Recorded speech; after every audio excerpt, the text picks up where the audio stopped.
Yo, what is going on, guys? The Shooting Star Sheriff is here, and your boy is finally here talking about a manga chapter. Yes, I'm talking about my first manga chapter discussion or talk about chapter 184 of My Hero Academia. So I have finally gotten around to talking about manga chapters. I've been wanting to do this for the longest, so if you guys are definitely hyped that I'm finally getting around to doing this, definitely go ahead and click the like button. And if you are new here, definitely go ahead and consider subscribing.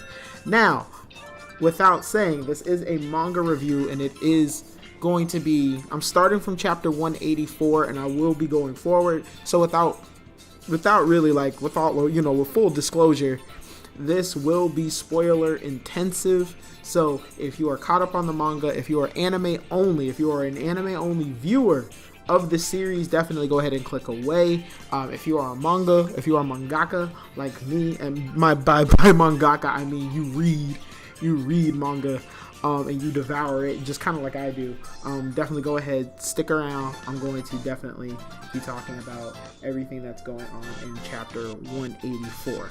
So without further ado, let's go ahead and go into this. So basically what's going on is this chapter is pretty much a very lighthearted chapter. It does take place after the I was about to call this a culture festival, but after the rock show festival, where we had that nice little Jiro moment. But this takes place kind of in mid-November. The holidays are kind of starting to creep up, but it's winter is coming, and Deku is immediately he immediately he's going to school, and he is greeted by Aizawa, Sun Eater, and little Eri. So UA has basically decided to put Eri under her protection and watch her, so they can kind of try and figure out more of her quirk. So it's really nice to have that going on. I really did like to see Eri. It was kind of funny. We're seeing Eri so soon, and she's being put under the care of UA so soon. Because literally that arc was like the last major arc to just happen, which is really cool. And Aiza was like, yeah, we're gonna look after her, stuff like that. What's also really cool about it as well is we kind of get the Sun Eater. We kind of get a little Sun Eater moment, which was really cool. I really love the relationship between those two. It's really great. I think the biggest thing too is Tokoyami caught a cold. No, that's not the biggest thing. But the biggest drawback from the chapter, I liked that they kind of called back a lot of old characters. The Wild Pussycats come back. I still cannot say that name with a straight face. They're called the Wild Pussycats, but they're off duty.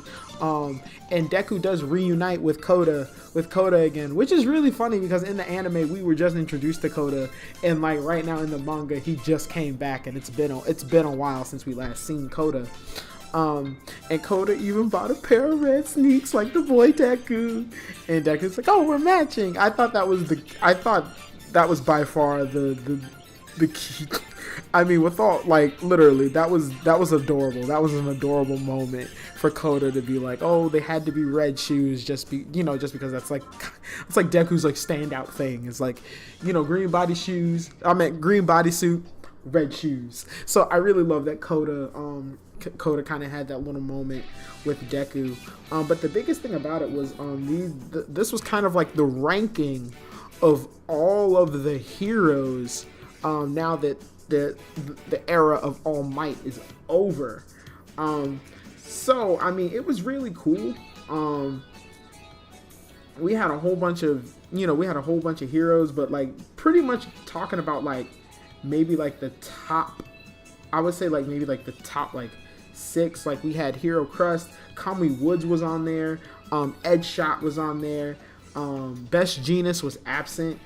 So we had the wing hero Hawks, which Hawks was definitely interested. I think Hawk was interested by Tokoyami. So we'll see what happens there. Hopefully a subplot does kind of happen with that. And then we have the number 1 hero being Endeavor. She popping up real good in that new hero outfit. So the chapter's a pretty laid back chapter. Not a lot happens.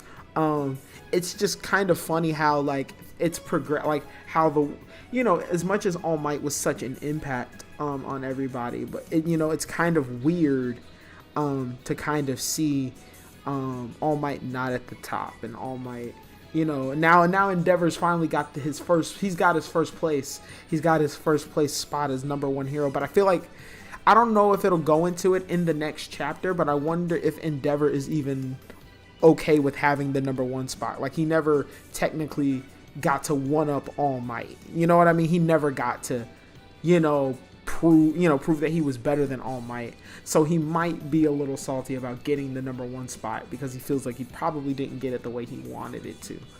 But I'm going to cap it off here, guys. It was pretty much a very, small chapter. Not a lot happened. But I really did enjoy it. Definitely go ahead and leave your thoughts in the comment section below of how you felt about the chapter and how you felt about, everything as a whole. And how do you feel about this? How do you feel about me talking about manga chapters finally? Also, if you guys are new, definitely, or if you're a long-time subscriber, go ahead in the description below. There will be a link to my Discord.